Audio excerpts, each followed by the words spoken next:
একসময় এ অঞ্চলে নীল চাষের অন্যতম কেন্দ্র ছিল হিজলাবট নীলকুঠি।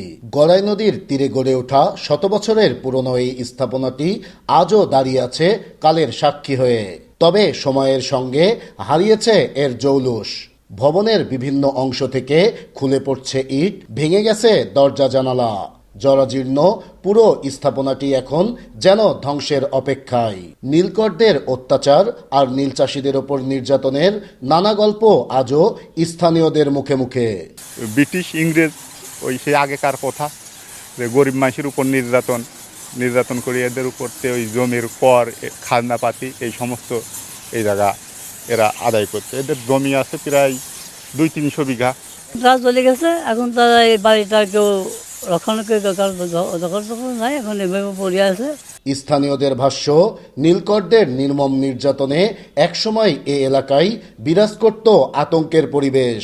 সে সময়ের নানা স্মৃতি ও ঘটনার নীরব সাক্ষী হয়ে আছে নীলকুঠিটি।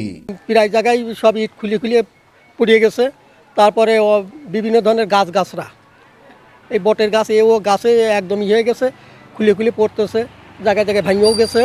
এটা কালের সাক্ষী, এটা সংস্থা সরকার করলে পারে, এটা ভালো হয়েছে। ব্রিটিশ শাসনের অবসানের পরেও নানা ঘটনার সাক্ষী হয়েছে এ ভবনটি, কিন্তু দীর্ঘদিন রক্ষণাবেক্ষণের অভাবে হারিয়ে যেতে বসেছে ইতিহাসের এই গুরুত্বপূর্ণ নিদর্শন। অভিযোগ রয়েছে, নীলকুঠির আওতাধীন শত শত বিঘা সরকারি জমি দখল বেদখল হয়ে গেছে।